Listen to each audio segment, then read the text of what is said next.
Hello and welcome to this video. I'm going to do some voiceovers as I paint. So like with many videos on my channel, this is a painting of a fantasy map, but it's a little bit different of a style because this is actually not for D&D. This is for a TTRPG called Mythic Bastionland. And I got recommended a YouTube video, which was like a review for this not that long ago, well, a little while now. It took me a while to actually get this map done, but it like totally sold me on it by Quinn's Quest, and it was just like, oh my god, this is amazing. I have to have this game. So now that I have the rulebook, I went about and actually making a map for my players. Now, I only discovered after actually making the map in entirety that there's actually a guide. There's not a guide in the physical rulebook, but they sent through like a PDF when I got the rulebook. And I didn't look at the PDF until I was trying to make up character sheets. And then discovered they also had character sheets in the PDF. And I was like, oh, that's where all that is. So I haven't actually done this correctly. Apparently the players are not supposed to know where the barriers are and all that. But I think it looks really cool. And that's important. On that note about looking really cool, I tried out a sort of new pen set that I got. I picked it up, sort of went to the stationery shop and was like, ooh, that's interesting, because I was there to get some alcohol markers, and then I saw these like calligraphy pens and they were in colors, and because they're calligraphy pens, they were in like some muted colors, like this dark blue that you can see, some dark browns and everything, and they were like, oh, I was like, this is perfect for map making. So I was really hopeful that they wouldn't be like bleeding with watercolor, because I work in watercolor. Definitely a risk that pens will bleed when you use the watercolor. So I did some experiments and they didn't bleed. And I was like, yes, they don't bleed. And so I have tested them out with this map because, you know, it was experimental. Something could go and be used by my friends and players. So not a big deal if it looked terrible. So I was glad that it didn't look terrible. I have been sick and I'm sort of recovering, so forgive me if I sound a bit stuffy as I'm talking. I've mostly recovered my voice now, which is good. But yeah, so as you can see, I started off with the line art, and this time the line art obviously had a lot more color to it, which was really exciting. Usually I've just been using black fine liners.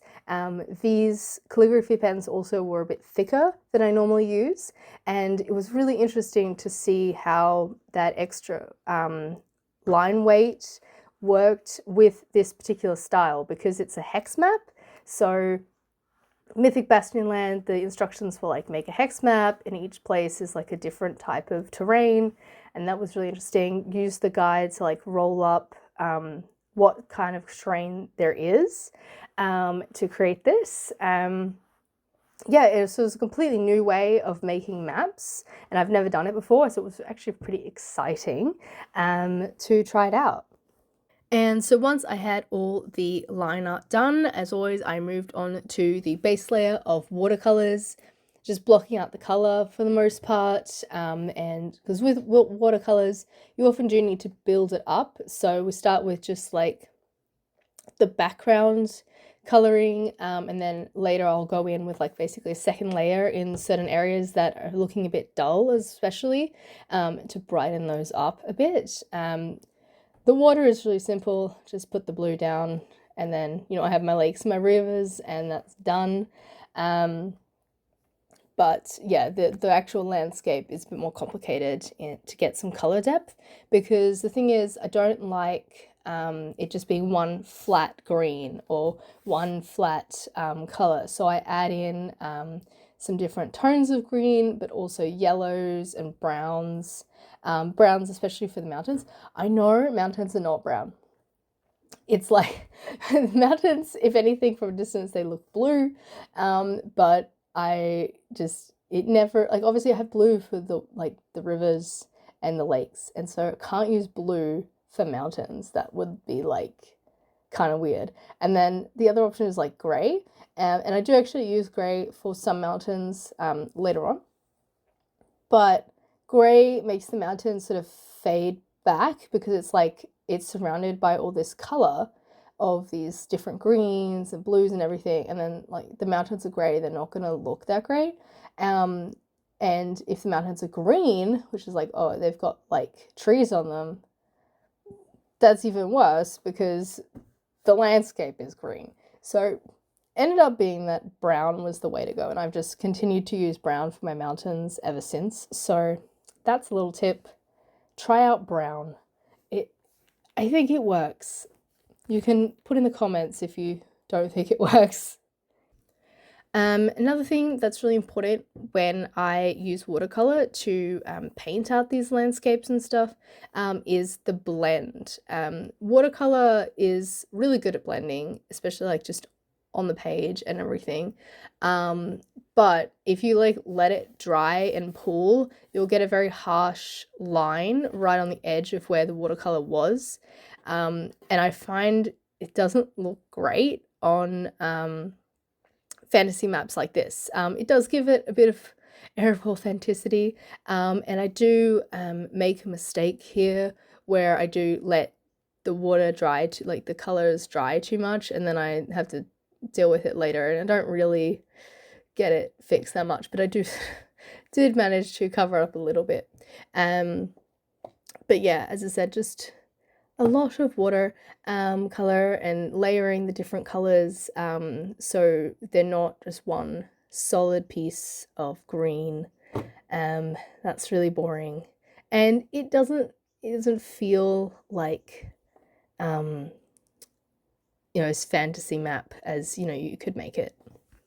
So from here, I'm going to put on some music and let that play for a bit, and then I will come back to you when I have more to say about this particular painting.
Okay, so I'm back. So as you can see, this is the section where it all went wrong in terms of the colors. So I let the brown sit for too long, and then it was like a really distinctive line where the colors crossed over, because that particular area is in the I think it's like a rain shadow. At least I decided that's where it was. I don't know if the geography on this map is correct, but I tried to make it somewhat reasonable. And then of course I'm going over as well with these browns to darken them up, and also just like to generally make them more blend, so I get rid of that harsh line as much as I can, and then moved on from there, and jumping into this upper section, which is more dry hills, and then next to it is heathland or something. Yeah, don't really have that where I'm from, so it's like give it a good go of what that might look like on a map. But yeah, the dry hills, trying to mimic what I did below, because I realized after I finished doing those areas below that, oh, actually these two hexes are supposed to also be dry hills. I think they're officially sparse hills, but that's why there's only a few hills on each square or hex. But I decided they would dry as well. So sparse in the sense there's only a few hills, and also sparse in the sense there's not a lot growing there. but then it's in the sort of valley between the two mountain ranges. I decided there'd be like a lot of water, especially because we have this big river going through. So we have this, the marshes and everything, and then some more lush landscape with this heath thing. Obviously not a lot growing there because it's just heath land. Is that even how you say it? I don't know. That's what this is. And yeah.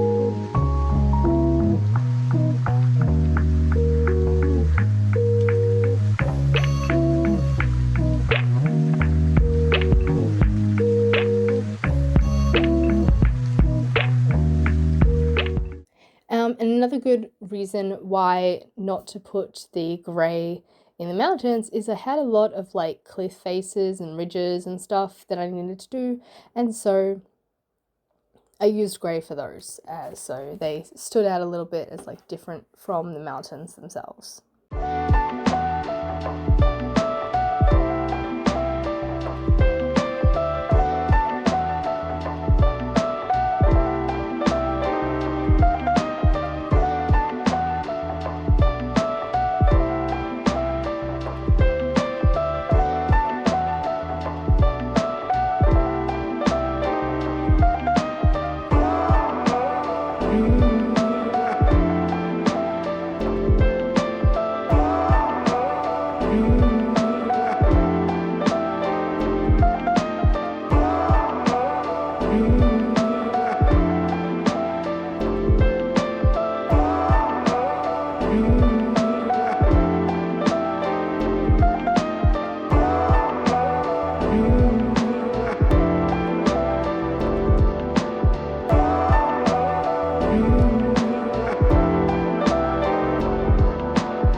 And now we've reached stage 2 of making this map.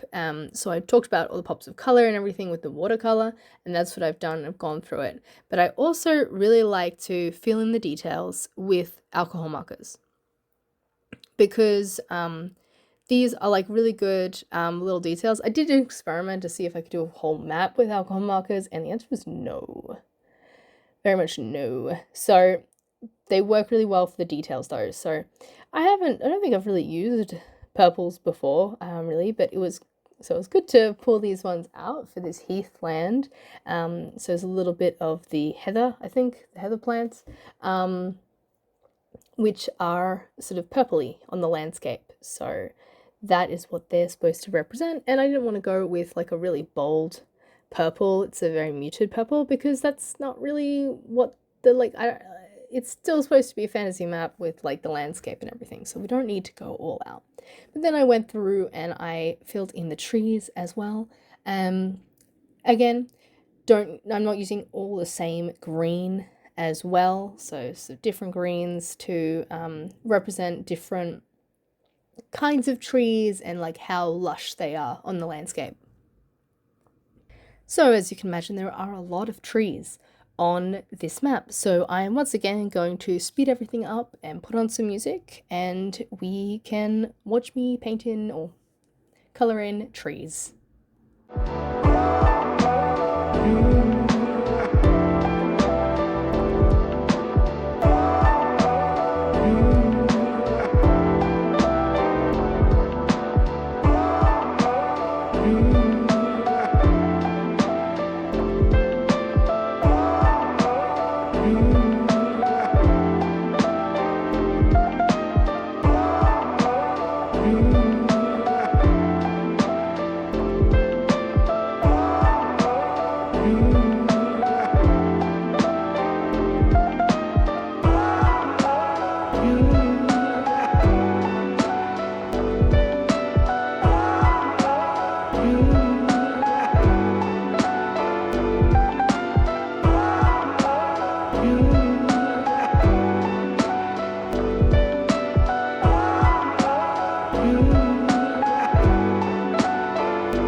great things about this whole Mythic Bastionlands following the like instructions and making this hex map was that it gave me a lot of different kinds of terrains that I'd never really thought to represent. So like there's these like sodden hills or whatever, because that's what it came up with when it did the random roll of the dice. And I was like, okay, how do I represent that a particular region is very wet? And it's not just like a marsh, but like maybe there's a lot of like little lakes and streams and stuff. It's like, okay, how do I show that on the map? Especially because I, as like the referee slash dungeon master, whatever we want to call it, I'm not going to remember. It's one of those things I was like, yeah, I'll put everything, pretty much put a lot of things on the map that apparently we're actually not supposed to put on the map. But I was like, I'm not going to remember where everything is. I later decided to give all of these hexes numbers, because I'm like, I'm not going to remember what hex anyone is on. So it's like, let's number them, and then I'll be able to go from there. But yeah, so like it made me hit like, okay, what does a teeming marsh look like in comparison to a different kind of marsh? Like they're both marshes, but one is going to be like a little bit more lush.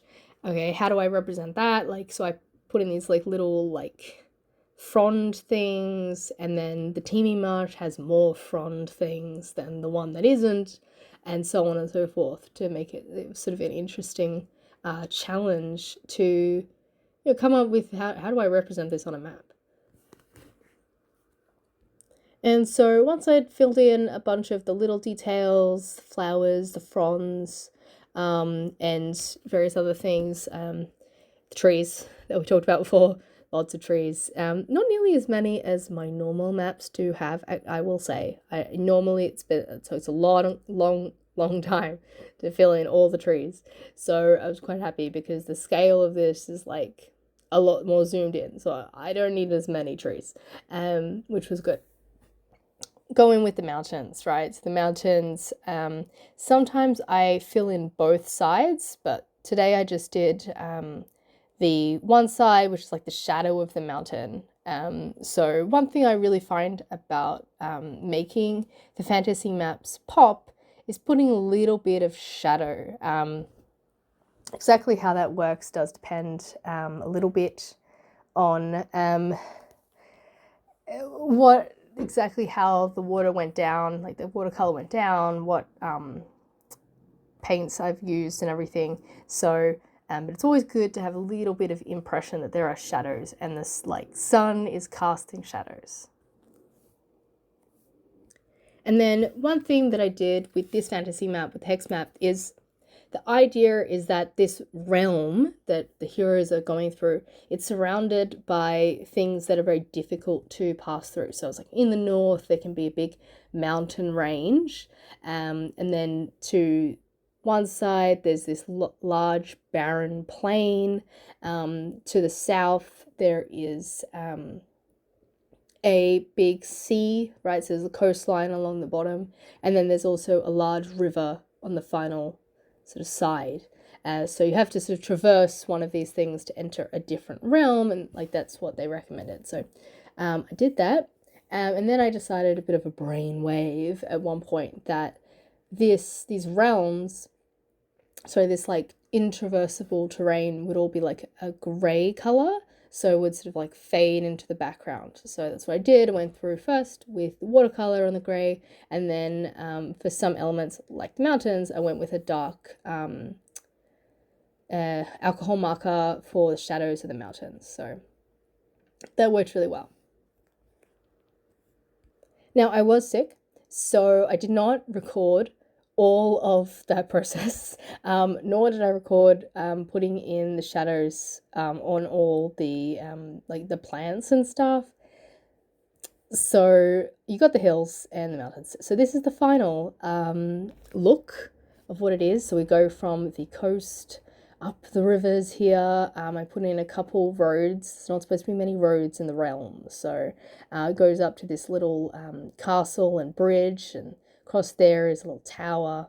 And then you cross through the north, over to another little keep, and then south down the river again / the roads, and then finally to our last settlement.